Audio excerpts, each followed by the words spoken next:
नमस्कार विद्यार्थी मित्रांनो. चला तर आज परत घेऊन आलो एक नवीन लेक्चर तुमच्यासाठी, ज्यामध्ये काही आणखी भन्नाट नवीन अशा इडियम्स आणि फ्रेजेस आपण शिकणार आहोत. ठीक आहे, तर चला सुरुवात करूया आपल्या इडियम्स आणि फ्रेजेसच्या लेक्चरने. पहिली जी इडियम आहे ती इडियम आहे blow hot and cold. Blow hot and cold म्हणजे काय? To speak in favour and against at the same time. म्हणजे एकाच वेळेस एखाद्या गोष्टीच्या बाजूने किंवा विरुद्ध बोलणे. पहिल्यांदाचा अर्थ लिहून देतो म्हणजे तुम्हाला समजायला सोपं जाईल.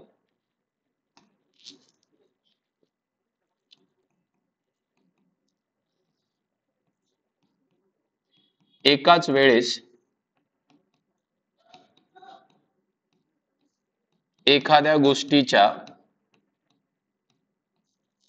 बाजूने आणि विरुद्ध बोलणे. बाजूने आणि विरुद्ध बोलणे म्हणजे कसं? एखादा मित्र असते तुमचा, फार चांगला मित्र असते, आणि मित्राला विचारता, अरे यार बघ बरं, याच्या आकाशात ढग दिसत आहेत, ढग आलेले आहेत, पाऊस पडण्याची शक्यता दिसते. तो म्हणते, हो यार ढग आलेले आहेत, पाऊस पडण्याची शक्यता दिसते.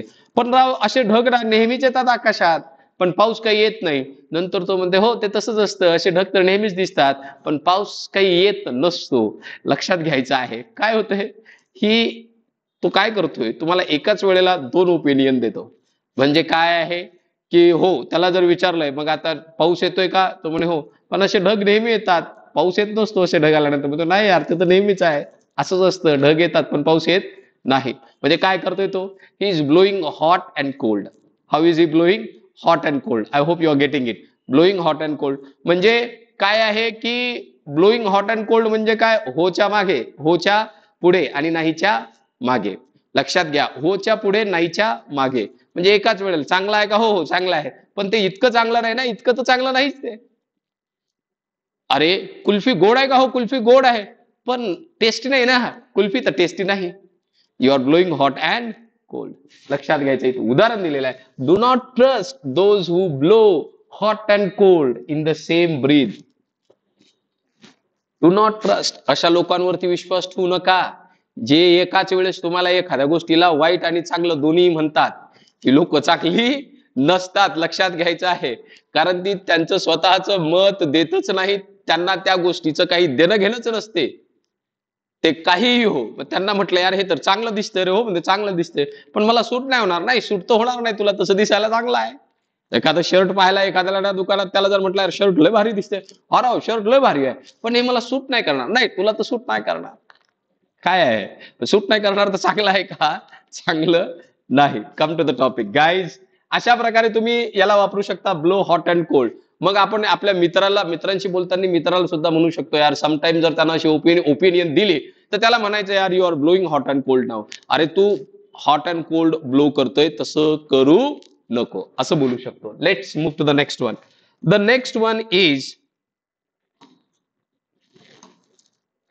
हे बघा इथं दिलेले आहेत दोन picture. Blowing hot and cold, इकडे हॉट इकडे कोल्ड, म्हणजे ऍट ए टाइम दोन ऍक्शन्स. ऍट ए टाइम दोन action. Blowing hot, blowing cold. नाही, फक्त दोन दाखवलेल्या आहेत गोष्टी. इथं गरम आहे काहीतरी, इथं थंड आहे काहीतरी. That's it. I hope you are getting it. सर्वांनी नीट समजून घ्या, या प्रत्येक इडियमला फार महत्वाच्या आहेत. By and by. What is mean by and by? All right, this is also a very important idiom. By and बायचा अर्थ तिथं लिहिलेला आहे, तो म्हणजे आहे हळूहळू. काय होतो याचा अर्थ? हळूहळू, gradually. I learn English by and by. I learn by and by, and one day I speak fluently. I will learn gradually and one day I speak fluently.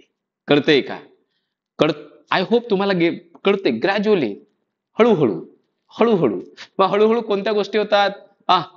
Bye and by he will come to know the reality of this situation. Gradually he will come to know the reality of this situation. हळूहळू त्याला या परिस्थितीची ही खरी परिस्थिती कळेल. कळतंय का? अशा प्रकारे तुम्ही बाय अँड बायचा उपयोग करू शकता. ठीक आहे. He is moving by and by, म्हणजेच काय? He is moving gradually. ठीक आहे. आपण असे by and by he is moving gradually, he is moving. कळतंय का? अशा प्रकारे तुम्ही बाय अँड बायचा काय करू शकता, उपयोग करू शकता. He is recovering by and by after long illness. बरेच काळ तो आजारी होता राव, आता तो हळूहळू काय होतोय, त्याच्या तब्येतीत सुधारणा होते. हळूहळू म्हणजे ग्रॅज्युअली, हळूहळू ग्रॅज्युअली. त्याची एक पिक्चर सुद्धा आपण बघूया इथं. बघा, the plant is growing gradually, हळूहळू, gradual process. This process is by and by process. कशी प्रोसेस आहे ही, बाय अँड बाय प्रोसेस. बघून घ्या सर्वांनी कशी प्रोसेस आहे, बाय अँड बाय. इथं मग इथं मग इथं, मग बघा बघून घ्या. इथं आली, आता इथं आली, आता इथं आली, आता इथं गेली. आय होप सर्वांना कळतंय. By and by gradual process, हळूहळू वाढते इथे. ठीक आहे. Next one, the next one is blue blood. Blue blood म्हणजे काय, aristocratic, a person of noble birth. Though noble birth म्हणजे काय,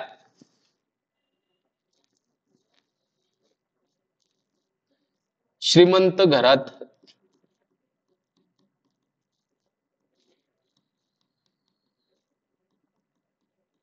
जन्मलेली, श्रीमंत घरात जन्मलेली. ठीक आहे. अरिस्टोक्रॅटिक म्हणजे श्रीमंत. ठीक आहे. मग आता मी म्हटलं aristocratic, a person of noble birth, though my friend has blue blood. जरी माझा मित्र हा श्रीमंत असेल, येट, जरी माझी मैत्रीण श्रीमंत असेल, eight her conduct is very mean and vulgar. पण तरी सुद्धा तिचं बिहेवियर कसं आहे, व्हेरी मीन आहे, व्हेरी कसा आहे, वल्गर आहे. हा त्याचा अर्थ एवढं लक्षात घ्यायचा आहे सर्वांनी. आय होप हे सर्वांना कळलंय. आता याचं एक थोडक्यात उदाहरण देतो बघा. Blue blood. ब्ल्यू ब्लड म्हणजे काय, बाकीच्यांच्यापेक्षा वेगळं, बाकीच्यांच्यापेक्षा वेगळं. असं काही अस्तित्वात असते का, असं काही अस्तित्वात नसते. सर्वांचं रक्त एकच आहे आपलं, ते म्हणजे लाल. आता हा फक्त इडियम्स असतात की ज्याचे शब्द काहीतरी वेगळे असतात पण अर्थ काहीतरी वेगळे असतात, आणि म्हणून त्याला इडियम म्हणतात. चला बोलूया आपल्या नेक्स्ट इडियम कडे. पण तत्पूर्वी ही आपली एक बॅच आहे आपल्या ऍप्लिकेशन वरती. माय करिअर अकॅडमी नावाचं एक ऍप आहे प्ले स्टोअरला, माय करिअर अकॅडमी नावाचं.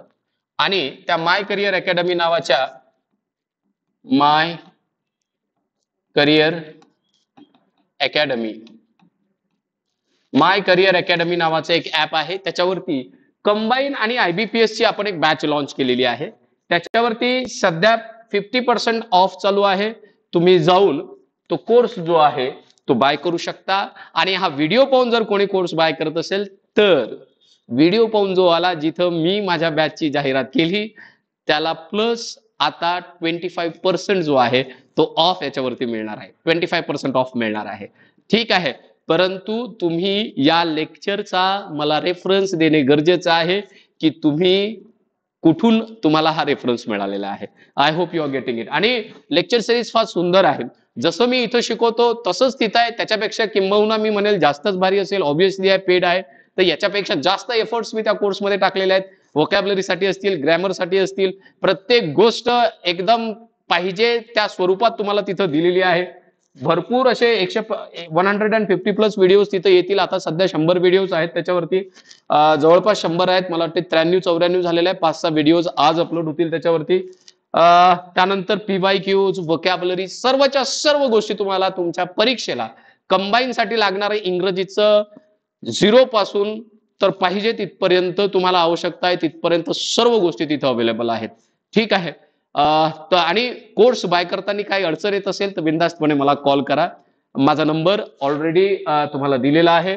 नसेल तर इथं तुम्हाला खाली दिसणार आहे, ज्या वेळेला मी शिकवतो इथं दिलेला आहे. तसा मी लिंक मध्ये सुद्धा आता ऍपची लिंक, टेलिग्रामची लिंक, ह्या ज्या लिंक आहे इंस्टाग्रामची लिंक तुम्हाला आता आपल्या खाली युट्यूब चॅनलच्या आपलं जे डिस्क्रिप्शन असतं तिथं मिळणार आहे. Don't worry. चला आपला वळूया नेक्स्ट इडियम वरती. Carry matters with high hand. To deal with a person strictly. To deal with a person strictly. Carry matters with high hand म्हणजे एखाद्या सोबत कसं कठोरतेनं वागते, स्ट्रिक्टली. मग the owner of the industry carried matters with high hand and expel 2 workers who were caught doing mischief in the office.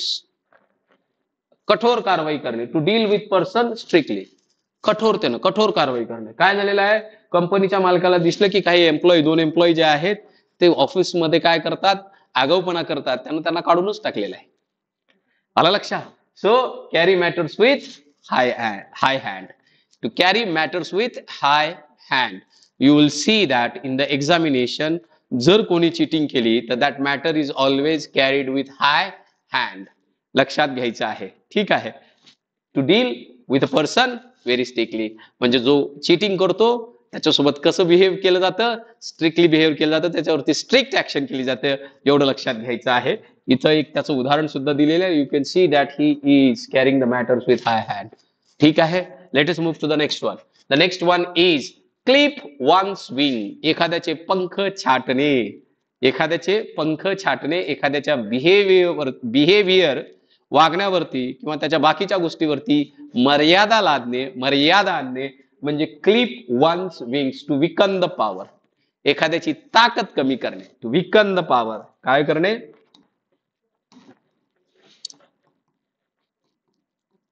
एखाद्याची ताकद कमी करणे किंवा पंख छाटणे. पंख छाटणे या अर्थाने याला वापरलं जाऊ शकतं. पंख छाटणे. I hope you are getting it. ठीक आहे. मग आता याचं उदाहरण बघूया आपण थोडस. उदाहरण कसं आहे तर, my elder sister is very ambitious but my mother will surely clip her wings. माझी मोठी बहीण खूप अम्बिशियस आहे पण माझी आई ना विल क्लिप हर विंग्स. तिचे पंख छाटेल, म्हणजे तिला जे पाहिजे ते करू देणार नाही. याला वापरा तुमच्या दैनंदिन जीवनात. दैनंदिन जीवनात तुम्ही इथे blow hot and cold, blue blood, to carry matters with high hands, by and by, किंवा मग क्लिप वन्स विंग्स, हे जे आहे ना हे तुम्ही तुमच्या जीवनात वापरू शकता. तुम्ही जिथं जाल इकडे तिकडे जाल बोलता बोलता वापरू शकता. राव तो पोरगा छान आहे पण मला असं वाटतं ना तिथल्या कंपनी तो चांगलं काम करते पण त्याचे जे सिनियर्स आहेत त्यांना ते आवडत नाही. मग काय केलंय त्यांनी? दे क्लिप हिज विंग्स. दे क्लिप्ड हिज विंग्स. काय केलं? त्याला तिथून काढलं दुसरीकडे टाकलं. लक्षात घ्यायचं आहे. They handle this matter, they carried this matter with high hand and shifted him into the another office. असं वापरू शकतात. Why? Because he is not a blue blood person. वापरा ना, कारण तो ब्लू ब्लड नाही आहे. By and by he was improving over there, म्हणजे ग्रॅज्युअली तो त्याच्यात काय करत होता, तिथं इम्प्रुव्हमेंट करत होता. असं वापरत चला. आपले ऑनलाईनचे जे लेक्चर आहेत ना त्याच्यात भरपूर स्टोरीज आहेत. इथं मी जे लेक्चर्स घेतो चांगले आहेत. वेळेअभावी मी जेवढे त्याला कन्साइज करून तुम्हाला देता येईल देतो. आपल्या चॅनल, आपल्या याच्यावरती ऍप्लिकेशन्स वरती मात्र हे गोष्टीच्या स्वरूपात दिलेले आहेत. मी अख्ख्या गोष्टी तुम्हाला तयार करून दिलेल्या आहेत. व्होकॅब्युलरी ही आहे, याच्यापेक्षा ऍडव्हान्स सुद्धा आहे, पण ती व्होकॅब्युलरी देताना त्याचा एक वेगळा वे आहे, तो तुम्हाला ऍप्लिकेशन वरच दिसेल. चला, come to the topic. Let us move to the next one. Next one आहे come home to. Come home to म्हणजे टू अंडरस्टँड. एखादी, अरे I was reading that book but I come home to the gist of the book at the end. म्हणजे मला त्या पुस्तकाची gist केव्हा समजली? पुस्तकाच्या शेवटी समजली. ठीक आहे. टू अंडरस्टँड हा त्याचा अर्थ होते समजणे. काय होते याचा अर्थ? समजणे. To understand, come home to. आता याचं उदाहरण आहे, Seema wanted to be a teacher in the college but soon it came home to her. It came home to her म्हणजे तिला समजलं. It came home to her म्हणजे तिला समजलं that she was not fit for the job. ती त्या जॉबसाठी fit नव्हती. As she was only a graduate. ती ग्रॅज्युएट होती, मग तिला लक्षात आलं की ती त्या जॉबसाठी सध्या तरी फिट नाही आहे. But soon it came home to her. It came home to me. कळतंय का? इट केम टू होम, तिला कळालं, तिला समजलं की ती त्या जॉबसाठी काय नाही आहे, फिट नाही आहे. माझा मित्र ना लयच करत होता पीएसआय व्हायचा आहे, आणि मग लगेच त्याला कळलं की त्याच्यासाठी उंची जी आहे ती 5.67 पाहिजे, म्हणजे 167 पाहिजे, आणि त्याची उंची 157 आहे. मग ultimately it came home to him that he can not become a PSI. कारण उंची काय आहे त्याची कमी आहे. It came home to him म्हणजे त्याला कळालं शेवटी, ultimately it came home to him, त्याला हे कळालं की त्याची उंची कमी आहे, तो सिलेक्ट होऊ शकत नाही. I hope you got it. Brown study, reverie, day dream, दिवसा स्वप्न पाहणे. काय होणे? दिवसा स्वप्न पाहणे, उघड्या डोळ्याने म्हणा, दिवसा म्हणा, कसंही म्हणा. ब्राउन स्टडी याच्या आधी ऑलरेडी दिलेला आहे बघा, हा बसलेला आहे मस्तपैकी, बिंदास्त पैकी. आता असं करेल, तसं करेल, तसं करेल, असं करेल, असं होईल, तसं होईल, आणि जाग्यावरच बसलेला. प्रयत्न नावाची वस्तू नाही, गोष्ट नाही. Do you think he will be he will be succeeded? No, he will never ever be succeeded by sitting at one place. He will have to take efforts, and if he takes efforts only, then he would succeed in his life, right? I hope you got it. Let us move to the next one. He could not follow the significance of my offer. He was in brown study. त्याला माझ्या ऑफरचं महत्व नाही कळलं, तो त्याच्या स्वप्नातच होता है, ये क्या है, मैं इससे बड़ा कुछ और करूंगा. अशा बऱ्याचशा चित्रपटात सुद्धा तुम्ही बघत असाल, ये नोकरी मुझे नहीं चाहिए, मैं इससे बड़ा कुछ और करूंगा. होतं काहीच नाही, काम करणं काहीच नाही, फक्त स्वप्न पाहणे. एक अक्षय कुमारचा अफलातून नावाचा चित्रपट आहे, त्याच्यात जुही चावला हिरोईन आहे. अफलातून का कुठला तरी चित्रपट आहे, मला आठवत नाही. त्या चित्रपटात ना तो नुसतं स्वप्न पाहतो. कादर खान सुद्धा आहे, मैं ऐसा करूंगा, वैसा करूंगा, ऐसे पैसे आएंगे, वैसे पैसे आएंगे, फिर बंगला खरीदूंगा, गाडी खरीदूंगा, आणि होत काहीच नाही त्याच्याने. स्वतःचं घर सुद्धा चालवणे होत नाही. Because he was in brown study, reverie. Because he use to day dream, he use to reverie. कळतंय? He use to be in brown study. Let us move to the next one. The next one is bank on. Bank on म्हणजे to depend on. बघून घ्या, to depend on someone, bank on, count on, एखाद्यावरती विश्वास ठेवणे, एखाद्याच्या भरोशावर राहणे. ठीक आहे, हा त्याचा अर्थ होते. बँक ऑन म्हणजे एखाद्यावर अवलंबून राहणे, एखाद्या गोष्टीवर अवलंबून, एखाद्यावर किंवा एखाद्या गोष्टीवर, एखाद्या गोष्टीवर अवलंबून राहणे. I hope you are getting it. एखाद्या गोष्टीवर I bank on you that you will complete this project within a stipulated time किंवा within a decided time. ठरवलेल्या वेळेत तू हा कंप्लीट करशील, याचा मला काय तुझ्यावरती विश्वास आहे. एवढं हा त्याचा काय होतो, अर्थ होतो. एवढं लक्षात घ्यायचं आहे. Bank on, I can't bank on him, I can't bank on him. मी त्याच्यावरती विश्वास ठेवू शकत नाही, त्याच्यावरती अवलंबून राहू शकत नाही. You should not bank on people, those who are not hard working. तू जे लोक हार्ड वर्किंग नाही त्याच्यावरती अवलंबून राहू शकत नाही. असं म्हणायला काय जातं, पैसे पडतात का नाही ना, मग बोलायचं ना बिनधास्त. The rich always bank on money to get things done. Yes, श्रीमंत लोक they are always bank on money. बघून घ्या, पैशावरच बसलेला आहे. They always bank on money to get things done. गोष्टी, कोणतंही काम करायचं असलं तर ते कशावर अवलंबून असतात, पैशावर. पैशाला कंप्लीट कर, पैशाला कंप्लीट कर. They always bank on money. All right. And the last one, I think this must be the last one. Let us see. Yes, I hope. Blaze the trail, to start movement. एखादी गोष्ट सुरुवात करणे, एखादी चळवळ सुरू करणे, एखाद्या गोष्टीची सुरुवात करणे म्हणजे टू ब्लेज द ट्रेल. हे बघून घ्या, ब्लेज द ट्रेलची. हे बघा, टू ब्लेज द ट्रेल, एखाद्या गोष्टीला काय केले, एखाद्या मुवमेंटला काय करणे, सुरुवात करून देणे. काय करून देणे, सुरुवात करून देणे. ठीक आहे. मग आता ब्लेज द ट्रेल, सुरुवात करणे.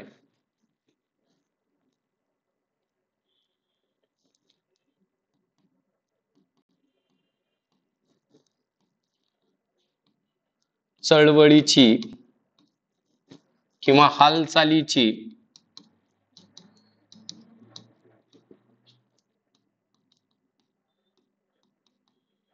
सुरुवात करणे. याचं उदाहरण आपण बघणार आहोत. उदाहरण आहे, Surendranath Banerjee blaze the trail of Indian national movement. Surendranath बॅनर्जीने कशाची सुरुवात केली, इंडियन नॅशनल मुवमेंट, भारतीय राष्ट्रीय चळवळीची काय केली त्यांनी? सुरुवात केली. ही ब्लेज द ट्रेल. आता अशा बऱ्याचशा चळवळी आहेत. कोणती चळवळ सुरू केली ते तुम्ही ब्लेज द ट्रेल हे इडियम वापरून चालू करू शकता. Who blaze the trail, movement कोण चालू केली? Who blaze the trail. I hope you got it guys. That was the last one. हा एक आपला IBPS चा कोर्स सुद्धा आहे आपल्या ऍप्लिकेशन वरती आणि खूप सुंदर आहे. इतका सुंदर तऱ्हेने डिझाईन केलेला आहे की 100% तुम्हाला मार्क्स मिळतील. 100% मार्क्स मिळतील. ठीक आहे. तुम्हाला मार्क्सच्या बाबतीतली आणि डिपेंड, आता मार्क्स मिळतील 100% मी म्हटलं याचा अर्थ तुमच्या मेहनतीवर. प्रश्न असेल तर विचारणे, व्यवस्थित व्हिडिओज पाहणे, त्याच्या नोट्स काढणे, एकदम सोप्या भाषेत हा कोर्स तयार केलेला आहे. प्रत्येकाला समजेल अशा सुटसुटीत भाषेत आहे. बायलिंग्वल त्याला करण्याचा प्रयत्न केलेला आहे. डेफिनेशन एकदम व्यवस्थित आहेत. पेपर अनालिसिस आता दररोज त्याच्यावरती पडतो आहे. ठीक आहे. पेपर अनालिसिस अजून कंप्लीट झालेला नाहीये, तो होतोय. ग्रॅमर आता जवळपास कंप्लीट झालेला आहे त्याच्यावरचं. जर कोणाला हा सुद्धा कोर्स बाय करायचा असेल आणि हा व्हिडिओ पाहून येत असेल तर त्याला सुद्धा या कोर्ससाठी 25% काय मिळणार आहे? ऑफ मिळणार आहे. त्याचबरोबर तुम्हाला जर असं वाटत असेल की हे जे मी युट्यूबवरती तुमच्यासाठी व्होकॅब्युलरीचं सेशन घेतोय उपयोगाचं आहे, याला प्लीज सबस्क्राईब करा आणि बाकीच्यांसोबत सुद्धा शेअर करा. ठीक आहे. आता त्यानंतर आणि जर वाटत असेल तुम्हाला चांगला आहे तर शेअर करा, लाईक करा आणि जर वाटलं तर कमेंट सुद्धा करा. तुमचं कमेंट हे आम्हाला आणखी लेक्चर करायला इन्स्पायर करत असते. तर भेटूया आपल्या नेक्स्ट लेक्चरमध्ये अशाच काही भन्नाट इडियम्स आणि फ्रेजेस घेऊन. Thank you very much.